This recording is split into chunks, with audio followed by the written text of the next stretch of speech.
Well hello and welcome. सबसे पहले I will talk about friendship cup. थोड़ा सा बाद में बात करूंगा। कॉन्ग्रेचुलेशंस टू ऑल, क्योंकि इसकी बहुत ज़रूरत थी। लेकिन इस टाइम पर एक बड़ी न्यूज़, एक इंपॉर्टेंट न्यूज़ वो है जो जिस टाइम मैं लाइव आया था उस टाइम अनाउंस हुई थी, तो उस टाइम पर उस बारे में बात नहीं कर पाया।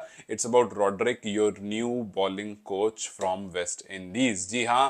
एंड बहुत सारे लोग बहुत तरह की बात कर रहे हैं। कुछ लोग ये कह रहे हैं कि यार 62 ईयर्स का है, बहुत उम्र है।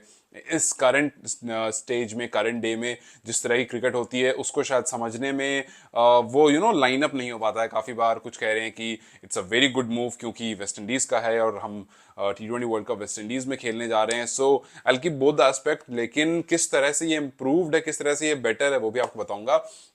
सबसे पहले रॉड्रिक के बारे में बात करते हैं और बात करते हैं कि एक और चीज़, हाँ एक और बात। कुछ लोग ये कह रहे हैं कि यार इसका तो इंटरनेशनल एक्सपीरियंस भी नहीं है। मतलब how can you pick a coach जिसके पास इंटरनेशनल एक्सपीरियंस नहीं है। बारबाडोस से खेला है, first class cricket, list cricket खेला है। तो मैं आपको अब एक सिंपल सी लाइन बोलूंगा जिससे आई होप कि आपको समझ में आ जाए। डू यू नो कि अभी इंडिया का बॉलिंग कोच कौन है? अब इंडिया का बॉलिंग कोच पारस मामरे हैं। और कितना इंटरनेशनल खेला है उन्होंने, आप शॉक हो जाओगे जान करके। उन्होंने 2 टेस्ट मैचेस और 3 ओडीआईस खेले हैं और वो इंडिया के बॉलिंग कोच है फिलहाल। तो काफी बार, जी हाँ, मैं आपको मजाक अगर लग रहा है आप जाकर स्टार्ट चेक कर लेना। तो काफी बार ऐसा होता है कि when you look at the coach you think इसके पास ग्रेट अचीवमेंट होंगी। जरूरी नहीं है कि एक कोच जिसके पास बहुत अचीवमेंट्स हो वही अच्छा कोच हो, या फिर जिसके पास जो अच्छा कोच हो उसकी अचीवमेंट मतलब अगर कम हो तो आप उसको क्वेश्चन मार्क लगा दो। सो एक अच्छा कोच और एक अच्छा प्लेयर, उसमें डिफरेंस हो सकता है। Anyone who is a good player cannot become a good coach, but anyone who is a good coach might not have been a good player in the past. तो यहां पर आप उनके नंबर्स पर जाकर उनको जज मत करो। At this moment this is the best option that you have got. और इस पॉइंट पर आपको ये देखना है कि हाउ कैन ही इंप्रूव। अब मैं 2 बातें बताता हूं आपको, जो शायद आपने शायद नहीं उस पर ध्यान दिया हो। पहली बात ये, और शायद आपको थोड़ा सा बुरा भी लगे, तो I am sorry for that. हम सबको ये बात पता है कि नेपाल फिलहाल T20 वर्ल्ड कप में जीतने नहीं जा रही है।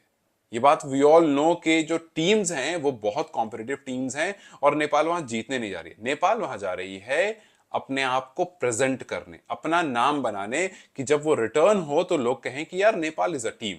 नेपाल एक वो टीम है जिससे हम मैचेस खेल सकते हैं। नेपाल वो टीम है जो अगर किसी भी टीम्स की ए टीम पर डिमांड करे तो उसको दिया जा सकता है। अगर कल को वो कहे कि मुझे साउथ अफ्रीका ए से खेलना है तो उसे दिया जा सकता है। कल को वो कहे मुझे इंडिया ए से खेलना है, उसे दिया जा सकता है। कल को वो कहे मुझे पाकिस्तान ए से खेलना है, उसे दिया जा सके। यहां तक के अगर वो मेन टीम की बात करे तो वो भी उसे दी जा सके। कुछ ऐसी परफॉर्मेंस देकर के आना है इंटरनेशनल स्टेज पर, बिकॉज बहुत मुश्किल से ऐसा मौका आता है।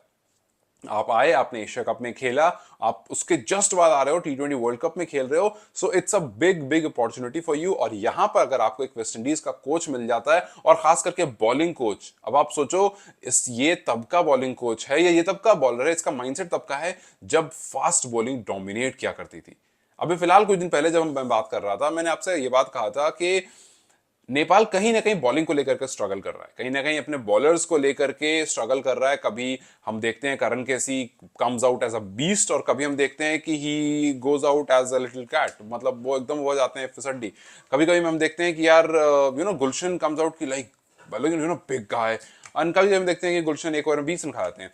तो ये जो माइंडसेट है इसको डेवलप करने की जरूरत आपको बहुत पहले से थी। और बहुत पहले से मैं भी ये बात कह रहा था कि यार एक अच्छा बॉलिंग कोच अगर आपको मिल जाए तो वो चेंज कर सकता है इस माइंडसेट को। अब नाउ लिसन कि किस तरह से चेंज कर सकता है इस माइंडसेट को वो। इस माइंडसेट को सबसे पहले आपको डोमिनेशन वाला और आपको वो अग्रेशन वाला माइंडसेट चाहिए।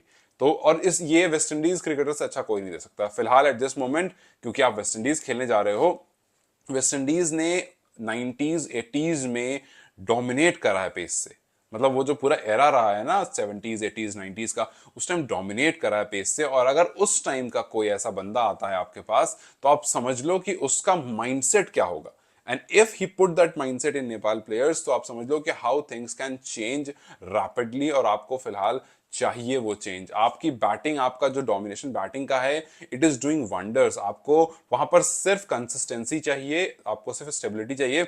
माइंडसेट जो चेंज चाहिए वो बॉलर्स में चाहिए था। आपको नई चीजें जो अटेम्प्ट करनी थी वो बॉलर्स में करनी थी। आपको सामने खड़े होकर के इररेस्पेक्टिव ऑफ बैट्समैन कौन खेल रहा है उसके आंख में देख करके उसको बाउंसर मारना, ये वाला करेज आपको चाहिए। नॉट जस्ट के अगर आपने एक लेट्स से फॉर एग्जांपल आप इंडिया से खेल रहे हो T20 वर्ल्ड कप में और आप सामने से आते हो, आपने शॉर्ट बॉल दी और रोहित शर्मा उसको पुल कर देता है। Rohit Sharma is an amazing puller, हम जानते हैं इस बात को। मार्कवुड 150 की स्पीड से जब आता है तो मार्कवुड ने कहा था कि रोहित शर्मा उस बॉल को जब पुल करता है, 150 की बॉल को जब पुल करता है, तो मुझे लगता है देख करके कि मैं रुक करके देखूं इसको। But the next ball, does he not again try that same ball? He does. That is the courage which is needed in Nepal team currently. और वो ये बारबाडोस का खिलाड़ी, ये कोच जिसके पास बहुत सारा एक्सपीरियंस है, वो ला करके आपको दे सकता है कि अगर करण केसी एक शॉर्ट बॉल मारते हैं और रोहित शर्मा को पुल कर देते हैं, तो वो एक और शॉर्ट बॉल के लिए जाते हैं कि I will go for this again. You ठीक है, अब मैं बोलना कि एक बार 2 बाउंसर होते हैं, what I am telling you is के आईपीएल में ठीक है 2 बाउंसर होती है, 1 बाउंसर वहां पर होती है, बट आपको वो करेज चाहिए यार, आपको वो करेज चाहिए कि you go, you stand and you act like a fast bowler. आप जब फास्ट बॉलर हो ना, एंड यू नो कि मेरे मतलब I am a fast bowler, I played as a fast bowler, तो मुझे फास्ट बॉलर का एक वो है कि you need that aggression. And see I am someone who is tall, I am 6'2", I am tall, so जब मैं सामने से जाता हूँ मुझे पता है कि मेरी हाइट देख करके सामने वाला सोच रहा हो कि यार ये कुछ जबरदस्त करने वाला है। And if I go with that aggression, आप समझो height and then aggression, it kills everything. So fast bowler को वो चाहिए होता है। रिमेंबर शोएब अख्तर जब वो भाग करके आता था ना सामने से, तो देख करके डर लगता था। एक कॉन्वर्सेशन मुझे याद है ब्रेटली और शोएब अख्तर के बीच में। ब्रेटली कुछ दिन पहले बता रहे थे कि शोएब अख्तर बॉलिंग करने आ रहे थे, ब्रेटली वहां पर बैटिंग कर रहे थे, और ब्रेटली ने शोएब अख्तर को देखकर कहा कि मतलब उनके बीच में जो कॉन्वर्सेशन हुई वो हुआ कि भाई please Shoaib Akhtar, Shoaib your brother bro. और शोएब कहता है कि I'll kill you, उस तरह से वो आता है और उसको जब बॉल करता है and it literally passes by, और वो कहता है कि भाई शोएब मार, बोल्ड कर दे, मतलब डरा मत। तो आपको ये बात पता है कि एग्रेशन जो है वो फास्ट बॉलर का हथियार है, and if that comes in Nepal bowlers, आप समझ लो किस तरह से चेंजेस आ सकते हैं। और सिर्फ एग्रेशन नहीं यार, आपकी लाइन लेंथ, आप कितने और वेरिएशन यूज कर सकते हो। आपके पास करण है, आपके पास गुलशन है, आपके पास अविनाश है, वो कितने और तरह के वेरिएशंस यूज कर सकते हैं, आपको नहीं पता है। इसके आने से कितना डिफरेंस क्रिएट हो सकता है। एंड एक सबसे बड़ी बात, he would want to make that change. अगर आप सोचो आप आए हो T20 वर्ल्ड कप के लिए अपॉइंट किए गए हो, आप यहां से एक डिफरेंस क्रिएट करते हो और लोग अचानक से बॉलिंग के बारे में बात करना शुरू कर देते हैं, इनका खुद का स्टैंडर्ड कितना बढ़ जाएगा। सो ये दोनों के लिए बड़ी चीज है, दोनों के लिए एक गुड अपॉर्चुनिटी है। और यहाँ पर you guys have just von this friendship cup, और यहाँ से जब आप जा रहे हो अभी एसीसी प्रीमियर कप खेलने, तो आपके पास ऑलरेडी कॉन्फिडेंस बहुत ज्यादा है। अब यहाँ से जब आपको एक अच्छा पेसर, एक अच्छा कोच मिल जाएगा, बॉलिंग कोच मिल जाएगा, so it is going to create a big big big difference. So I am very much looking forward to this कि किस तरह से चेंजेस आते हैं, किस तरह से आपके माइंडसेट में, आपकी बॉलिंग में, आपके अग्रेशन में चेंजेस आता है, वो देखने के लिए मैं बहुत ज्यादा एक्साइटेड हूँ। और मुझे देखना है किस तरह से ये जो आपके बॉलर्स हैं ये चेंज नजर आते हैं, किस तरह से इनकी लाइन लेंथ, स्ट्रेंथ, वीकनेस, ये सब पर काम होता है। ये देखना बहुत इंटरेस्टिंग होगा। खैर आई am very excited about this and I hope that इनके आने से चेंजेस आए। and I really want you to tell me कि आपको क्या लगता है, how different it is going to be to someone who is from for someone who is from West Indies coming in Nepal and teaching them how to become an aggressive fast bowler and how to change, मतलब he does batting as well, तो आपको वो allrounders आपके पास बहुत सारे हैं नेपाल में, so it is going to help them as well. So let's see how thing changes after he joins the team. And what do you think, कौन सा वो प्लेयर है जिसको सबसे ज्यादा इनकी जरूरत है और इनके आने से बहुत ज्यादा हेल्प मिलने वाली है? Do let me know in comment section how excited are you for this. Also मुझे बता दो कमेंट सेक्शन में, and I will connect with you later. Till then you guys take care, bye bye.